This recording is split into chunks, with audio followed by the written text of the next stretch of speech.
মন্ত্রণালয় কর্তৃক জারিকৃত দৈনিক ভিত্তিতে সামরিক নিয়োজিত করার নীতিমালা ২০২৫ বাতিল এবং কৃষি প্রাণ শ্রমিক নিয়োগ নিয়ন্ত্রণ নীতিমালা ২০১৭ বাস্তবায়ন ও অনিয়মিত শ্রমিকদের নিয়মিত করে ৩০ দিনের হাজিরা প্রদানের দাবিতে সারা দেশে ন্যায় কিশোরগঞ্জেও কর্মবিরতি ও মানববন্ধন পালন করছে বাংলাদেশ কৃষি উন্নয়ন কর্পোরেশন শ্রমিকরা।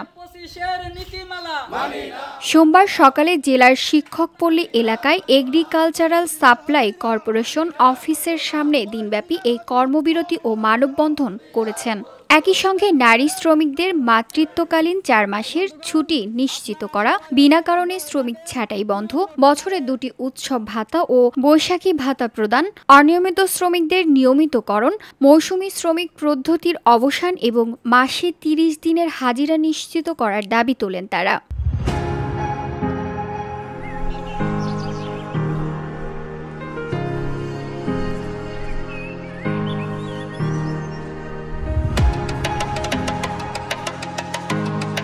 সে সময় বক্তারা অভিযোগ করেন, বছরের পর বছর কঠোর পরিশ্রম করেও তারা ন্যায্য সুবিধা পাচ্ছেন না।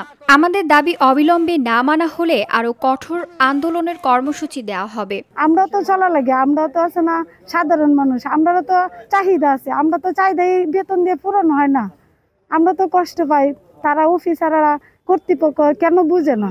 এটা তো বোঝা উচিত। যেহেতু অনেক টাকা বেতন ভাই, চলাফেরা হিমশিমকা। আমাদের তো এই ১৫,০০০ টাকাতে আমাদের কি হয়?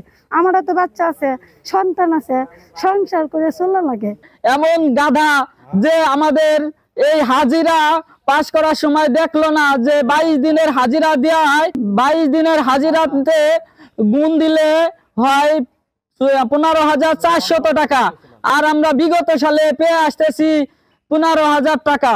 তো আমাদের এই যে হাজিরা দিল ১৫, আমরা ১৫-১৬ বছর চাকরি করে যারা স্থায়ী চাকরি করতেছে তাদের স্কেল বাড়লো, তাদের সাথে আমাদের ৭০০ টাকা মজুরি বৃদ্ধি করে এইদিকে আমাদের ২২ দিনের হাজিরা দিয়ে আমাদের ১০০ টাকা কমাইছে।